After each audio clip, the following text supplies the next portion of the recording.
Okay, so today is day 13, and we are talking about fears, conquering your fears.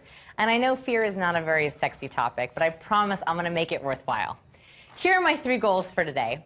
1, I want to show you how to make love to your fear, right? Bring in a glass of wine, take it on a date, we're going to make love to your fear. 2nd, I want to show you how to be socially fearless, get rid of that anxiety.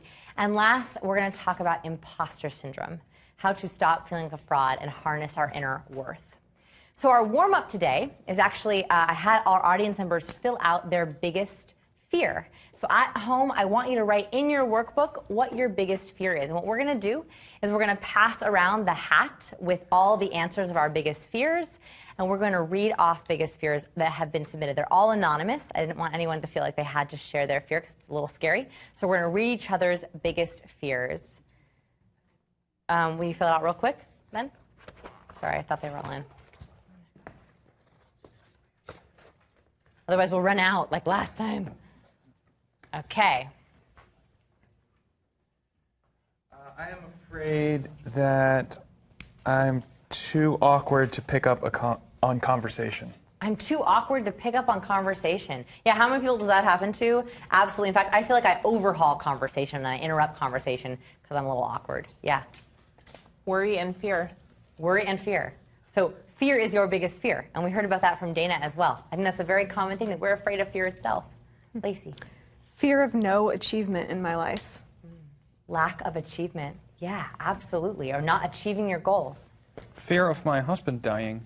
Fear of my husband dying. Fear of a loved one leaving. Yeah, I think that's absolutely. I worry about losing my loved ones all the time. Absolutely, yeah. Fear of heights. Fear of heights. Yes, a standard one. Fear of heights. Yeah. Fear that the connection I'm making is not authentic. They're not being genuine. That they're not being genuine. And so you don't know the person in front of you if they're being real or not. Yeah. Being judged for failure. Being judged for, oh wow, yeah. And we're going to talk about today how our failures don't define us. I love it. Yeah. Fear that they are judging me and finding me too loud, quiet, crazy, boring, etc. Yeah, that you're just too of something. Yeah, I want you to own yourself, whoever that was. I want you to own yourself no matter what that is. Who cares what the people think? Yeah. Fear of seeing my loved ones get hurt. Oh gosh, another one. So you are not alone. And today we're going to talk about how we are not alone in our fear. We share our fear with a lot of people. That's the same one. I love hearing when they're the same ones. Yeah. Fear of disappointing my ancestors, making my parents worry, and wasting my life. What a legacy one, right? Disappointing my ancestors, carrying on your legacy. That's a big one. So this one is, my biggest fear is not allowing myself to do and be all that I've dreamed to express and to give to help others. Yeah. Huge personal mission statement one there, right? Living up to your full potential. That's the very top self-actualization on the Maslow's hierarchy of needs. Yeah. My biggest fear is not living up to my full potential in relationships, love, business. I want to show up 100%. Show up 100%. And sometimes showing up 100% does not mean being perfect. It does not mean having to have everything in order and everything straight. Showing up 100% is just about being real. And today we're going to learn a lot about that. Nothing about today is perfect. My biggest fear is getting a job. Mm-hmm. Yeah. Support. Getting support, having achievement, having success, doing what you love. Fear of not living up to my full potential. Mm-hmm. Another legacy one. I love how we're seeing some patterns, right, guys? Yeah. Last one. Fear of being alone. Fear of being alone. All about building connections, which the course is all about. So the reason why I have this question is because I think that when we have fears, this quote by Alice Walker, the most common way people give up their power is by thinking that they don't have any. When we have a fear and we think that we can't solve that fear or harness that fear or make love to our fear, we feel that we lose all of our power. And that is absolutely not the case. In fact, what happens is we have what I call gremlins. That all these things that we're worried about, I'm afraid I'm going to be too loud or too quiet or awkward, I call all those little thoughts in your head gremlins. So even though today is called Conquering Your Fears, I actually think it should be called Conquering Your Gremlins. We're going to talk about those little gremlins in your head. And here's why that's so important. We've been going along the path to connection from the start of the course. But if we don't harness our fear, we can never make it to the final level. We stay in shallow connection. We stay in connection that doesn't fulfill us. We have to be able to cross the boundary, to face our fears, to conquer our fears, to be able to connect on an authentic and engaging level. And that's why today is so important, is because it's the gateway to get us to that final level of connection. The reason we have fear is because we're trying to protect our core. We've been talking about the inner part of our matrix, we've just learned the intelligence, but also we have our values and our love language. Our fear protects us. And what happens is something called the imposter syndrome. So the imposter syndrome is a psychological phenomenon where people feel unworthy of their accomplishments. 2 women psychologists discovered this in a lot of high-achieving women, that we feel that all of our success, all of our achievement, it's all luck. Didn't have to do with our actual hard work, that we don't feel worthy of our own accomplishments. And fear is what makes us feel unworthy. Fear makes us stop ourselves. It makes us stop ourselves from achieving, which we talked about achievement just then. I heard a lot of achievement, that my greatest fear is actually not achieving. Well, fear itself is what stops us from achieving. Fear is also what stops us from connecting, and it inhibits happiness. It's impossible to feel fully happy when we are in fear mode. So our gremlins start young, and I decided I would share some of my personal story. A lot of people say, how did you get interested in people and social behavior? So this is when it started. That's me in 4th grade. Great haircut, right? By the way, I love this plaid vest. I wore this plaid vest like every day for like 100 days to school until it was like ratted and the buttons were falling off. So in 4th grade, it was a real hard year for me. I never really got along socially with people. I was like that girl who always volunteered in the classroom with the teacher because I didn't want to go out in the playground at recess. I just never really had a group of friends. I wasn't very close to people at school. I was incredibly nervous around people at school all the time. So November 1st, I remember this very well, I woke up and I was covered in hives from head to toe. Hives are like red welts. They're very itchy, they're very painful. And I was covered from head to toe except my palms, the only part of my body that didn't have hives all over them. My parents freaked out. We go to the doctor and he said, it's probably something she ate. It's probably an allergy. Don't worry. It'll go away. Give it 24 hours. So we wait 24 hours, 48 hours, 72 hours, still there. And then something interesting started to happen. They started to kind of go away for a few hours, and then they would come back for a few hours. And we realized that they happened when I started to go around people. When I was in social interactions that made me nervous, especially at school, I would slowly start to break out in hives all over my body. So the doctors were like, she's just got to get over it. Like, she's just got to figure it out, so just keep sending her to school. It'll go away in a few days. So I went to school every day, and every day I'd get to school, and the hives would start. They usually started on my forearm. I actually have one right now. So I thought they were mosquito bites, but they go away at night. So here's one. Here's one. They come from stress and anxiety around social interactions. I thought they were mosquito bites, but they go away at night, and they come back when we start filming again. They lasted for, consistently, all over my body, 8 months. I had to keep going to school. That is when I became, power pose.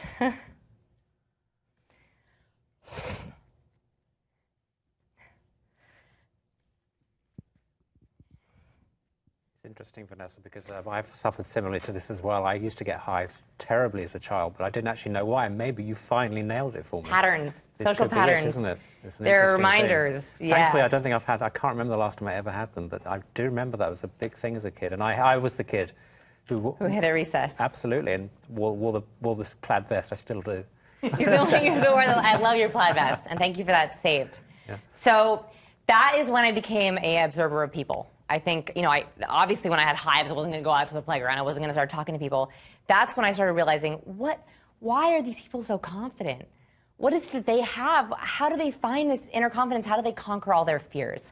So that is what got me on my start to loving people. So our gremlins start young. I still feel, by the way, like her a lot of the time. Like, I still feel like this. That's why I still get those hives. But I'm learning to figure out my fear. I have 2. I think that's a pretty good achievement, right? They're not hundreds.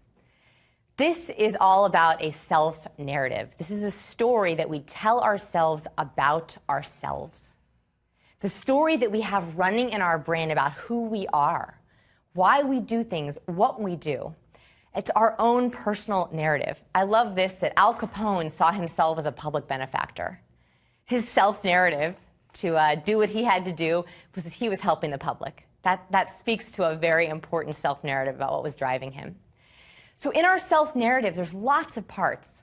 Heroes, turning points, low points, life themes, high points, villains, transformative periods. Our life in our head is like a movie. We have a story about how we've come to the place that we're at. And fear defines a lot of our self-narrative. In fact, fear is a cross-dresser. Fear likes to dress up as things that it's not. So anger, people-pleasing, avoidance, denial, meanness, neediness, selfishness, defensiveness, that's how fear often dresses up. And these are our gremlins. It's fear dressed up as something else. And this causes us to think these fearful thoughts. I'm not good enough. I'm less than. I don't care. I'm not special. I'm ashamed. I'm paranoid. Or the flip side, the narcissist side, which is I'm better than. I'm perfect. Right? The step back of superiority. Fear dresses up as all kinds of crazy ways. So today I want to talk about how does your fear dress up? And we're going to talk about that in a little bit. So I want you to start thinking about when you're afraid, when you feel those fear triggers, what happens? I'll give you some time to think about that at home because I'm going to call on you and we're going to talk about it. Let me talk about some fear science first. What happens physiologically and in the brain when we're in fear mode? So there's amazing research on fear that finally explained for me what was happening inside my body, right? I have a physiological response to fear. What happens inside my body when I'm in fear mode? There's the low road and the high road in our brains. And they do two different things. The low road, when we feel fear, is automatic, intuitive. It's our primary fear response. It happens in a snap. It happens incredibly quickly. And it helps us survive, right? So if we see a snake on a trail, right? We're like walking, we see a snake, and our amygdala goes into low road fear response. We jump back, we open our eyes wide, and we might scream, right? That keeps us safe. We make sure we don't step on it, we yell for help. Then the second one kicks in, which is our high road. Our high road is logical. It's thoughtful. It's our secondary fear response, and this helps us thrive. So now we've seen the snake, we've taken a step back, now we go, what was that poem in elementary school, like red and black is safe and yellow and blue is poisonous? Right, we start to think, is this a poisonous snake or not? Should I tell someone? Should I warn other hikers? Our brain starts to go into a secondary response mode of what to do next. Why is this important for us? Well, let me explain these. So let's say you see an accident. You're driving your car, and you see an accident right in front of you. In 12 milliseconds, our low road fear response kicks in. And we brake, so we hit the brake, our blood starts pumping, and our eyes widen so we can take in as much of the scene as possible. It takes 30 to 40 milliseconds for our high road fear response to kick in. And we think, should I call 911? Should I pull over? Should I turn around? Right? So this is how the fear responses act. One's in 12 milliseconds, one's in 30 to 40 milliseconds. Daniel Goleman coined the term emotional hijacking. That what happens is when something makes us afraid, and it could be a snake or an accident, but it also could be an awkward pause. It could also be someone who gives you think, a dirty look at a networking event. It could be walking into a big room of people. Your low road fear response is triggered. And because of that, our high road is not able to connect with people. Our low road is in such fear mode that we can't move past it. Our physiology, our body is like, but we're a little bit afraid. So we have a really hard time connecting. So at an event, your fear mode goes, I'm scared of rejection. I'm fear of awkwardness. I'm anxious, right? All those fears that we just listed. So instead of being able to connect, network, and build relationships, which is why we're there, we can't because our fear road is blocking it. Our fear road makes us unable to go into that high road response, which is more logical and thoughtful and emotional. So how do we take back control? How do we get our low road into gear? And I do this every day to make sure I don't have hives all over my body before filming. And it's called Fearvana. all right? I want us to go into Fearvana, and this is skill number 18. Enter Fearvana. We know 33 different people skills, and Fearvana is about examining, interpreting, and reframing our fears with compassion, okay? So here's how we do that. It's a 3-step process, and we're going to do it together. First, introspection. Introspection is when we examine or observe our own mental and emotional processes with curiosity instead of judgment. So this is, we feel our anxiety, we feel that we are a little awkward, and it's not looking at that like, oh, anxious again. Why does this make you feel so awkward? But instead saying, I feel a little anxious. I wonder what triggered it. I wonder what happened. That process is called introspection. And to help you with this, I've created something called a fear file. So in your workbook, which is a purchase bonus, I have your fear file, which we are going to go through together. And I also want you to spend a lot of time and do this on your own, because it takes a little bit of self-reflection to do it. So everyone at home know where we are in the book. Yes, we are on day 13, page 2. Yes, Thank perfect. you so much. So here's what we're going to do first. In your fear file, we're going to talk about your fear triggers, your social fear triggers. What happens with people in any way? It could be negotiation. It could be pitching. It could be mentioning your price. It could be interacting with someone. It could be an awkward pause. It could be asking a girl on a date. Whatever it is, what triggers your fear into low road? Pitching, flirting, teasing, as I mentioned. And then how does that fear dress up? So does it come across as anxiety, or does it come across as defensiveness, or anger, or superiority, or people-pleasing, or being a yes person? How does that fear translate? Defensiveness, shy, meanness, people-pleasing, showing off. So I want you to turn to your partner, and I want you to do one right now. And at home, I want you to actually do 3, 4, or even 5 of these fear files. I want you to think about what triggers your fear and how that dresses up. And I'm going to bring 2 people on stage to talk about just one fear and how it dresses up. All right, so who hasn't been up in a while? Who wants to come up and talk about their fear? I know it's awesome. Yeah, Lace, come on up. And you guys you already have partners, so go ahead and talk to your partner about your fear file. All right, Lace.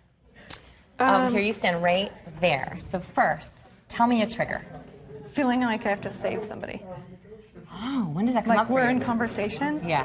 Something happens, somebody has an epiphany, it's emotional, and I have to save you. What do I do? What do I say? Did I just trigger that when I was here? Yeah, absolutely. Yeah. I need to help her. I need to help her. So how does that dress up? What happens? My mind goes blank. Okay. That's the emotional. Shut down. Yeah. So you So feel now anxious. the opposite of what you need I want to do happens. So do you have an example of when that happened? Broad, you can protect the innocent. Probably at networking events. I don't know somebody well. If I know you well, different. Yeah. I don't know you well. Something gets unloaded that I'm not expecting, and I don't know how to respond because my mind's blank. Okay, so your fear trigger is someone needs help or someone shares an emotional surprise. Right. And the way that your fear dresses up is shutting down or going numb. Mm-hmm. So numbness is a self-protective gesture with fear. So the next step we're going to talk about how to reframe that fear. And I actually want to do that with you right now. So when that happens, what could you call it? What could I call the fear? Yeah, well, how could you notice that fear response and be like, this is that? Oh. Let's come up with a fun name for it. Something that's not judgy. Like, if it has a name, it's like Freddy or something. It actually has a name. Freddy. I like it. I like it. Oh, this is Freddy. So, which is super cheesy. But also keeps me here. Like I don't numb out. So this is Freddy, right? And that makes you laugh, right? Which that makes me laugh too. Yeah. Which is hopefully going to flip back that low road response of like, curiosity, which I want to talk about next. Okay. Freddy, I like it. That was awesome. Thank you. All right. Okay, so we're getting a little bit deeper, right? We're on day 13. It's like, we're talking about fears. So I want to give you an example of how this works. So a fear trigger could be negotiating. And how that dresses up is defensiveness. So people are afraid that they're going to lose out in negotiation and they get really defensive. And then we're going to talk about a reframe name. So how do we reframe that? Let me go into that next section. Oh, before I do that, I want to share an interesting piece of science on this low road, high road fear, which is about skydiving. So Allo did a really interesting research on skydivers. He was told by skydiving instructors that this weird thing happens, that when people are on the ground and they're not worried, they're typically the people who don't want to jump once they get up in the plane. And so we asked him, could you research this? Could you figure, well, what's going on here? Is this actually just me, or does this happen all over the country? So what they found was, yes, indeed, people who are calm on the ground overall have the most trouble jumping once they're up in the air. Why is this? It's because they had not recognized their low road fear on the ground. People who know that they're afraid, they know they're in low-grade anxiety, just noticing it, going into introspection and being like, I'm terrified, I might not jump up there. It's actually the people on the ground who say, I don't think I can do it. I don't think I'm going to be able to jump. Those are the people who jump. It's people who say, oh yeah, no problem. I got this. Because they're not introspection. They're not acknowledging that low road fear, getting support, feeling not alone, getting reassurance, which is the next step. Reframing, interpreting your inner happenings for emotional clarity. So Stanford researchers found it's easier to reframe thoughts than repress them. This section is not about repressing your fear. Your fear is there, all right? We're not going to try to repress it. Believe me, I know, that only makes things worse. It's about reframing it. And this is called naming and taming.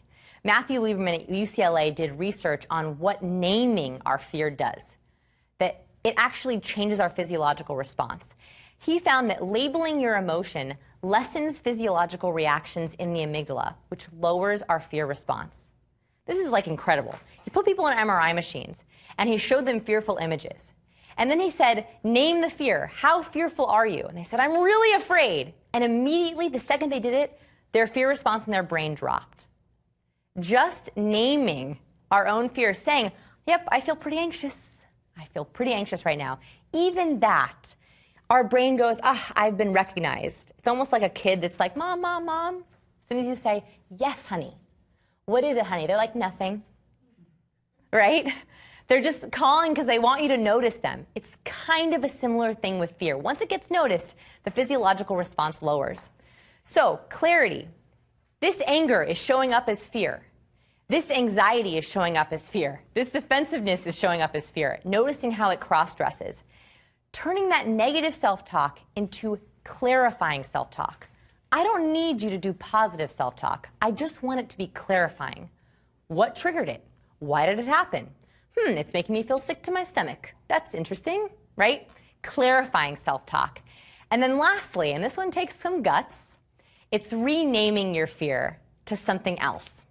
So I tend to call my fear my 10-year-old self or my 8-year-old self. I'm like, there's my 10-year-old self. Here she is. She's back. Even though I'm 29, my 10-year-old self is still here. So I want us to make love to that. Making love to your fear is accepting it, saying, I hear you, I feel you, I get you, and then deciding how you want to rename it, because research has shown that self-compassion helps take the sting out of our fears. Self-compassion is the best way that we can say to our fear, it's okay, calm down. Self-compassion happens in 3 ways. First, globalizing your anxiety. So, okay, take a step back. I am not the only one in the world who feels this fear. The reason we started this lesson with fears, the reason why we talk about anxiety a ton in this course, is so that you watching, so that people here can know, I am not the only one who feels this way. Globalizing that anxiety. That's the first aspect of self-compassion.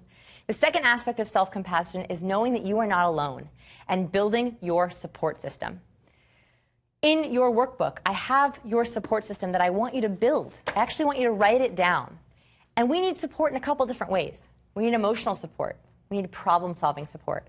We need logistical support. We need inspiring support. We need a listener. I want you to think about who are the people in your life that are really good at those areas. Do you have a friend that you can call or a person in your life who is a wonderful emotional supporter? High agreeable. Do you have someone who's a problem solver, who's really good at fixing things when you're overwhelmed with that? High conscientious? Do you have someone who's an inspirer, who's really great at taking a step back and saying, you can do this? Pep talker, typically a high extrovert. Do you have someone who is a great listener, typically a low extrovert, who can just be there when you vent? I want you to go through this in your workbook and fill out who is your support system. And the last aspect of self-compassion is a personal pep talk, right? So this is going into your success routine and your superhero activity list. In segment 5, I talked about how to find your own fire, how to light your fire. Once you've gone through introspection and reframing, you might be ready to go into that success routine to find your fire again, to find your inner worth. And my pep talk for you right now is you're amazing. You're fantastic. You're here in this course, being super uncomfortable, facing your fears, sharing things on camera, and writing things at home, doing self-exploration exercises that probably get you out of your comfort zone. And you are awesome for it. I am like amazed at already the changes that I've seen in this room of how you're supporting each other and how you're talking to each other. And it is inspiring for me. So, coming up, we are doing number 14, creating value. I'm going to teach you the 9 different value languages. This is going to help us create deeper bonds and understand human motivation, what motivates us. And then we have the halftime show. We halfway made it through the course. I'm going to give you a pep talk, support. I'm going to review our path to connection, and I'm going to give you some insider tips now that we're halfway through the course, and that's going to get us solidly into the connection part of the path to connection. Your challenge today is to build your fear file. So I want you to fill out your triggers, your responses, and your renames. I want you to identify your support system. Have those people in place, because when we're in fear, it's very hard to think because our low road is going. Our high road has trouble thinking about who can we reach out to. So when you're in low road fear, you've already done it. You already know who exactly you need to call. Your high road doesn't need to kick in. They can help kick in your high road. And lastly, I want you to rewatch this near your birthday. So we all have fears. They come up, they change, they're new. So I want you to set a little timer for you to rewatch this on your birthday, starting a new year with wishes and conquering a new fear every year. That's my wish for you.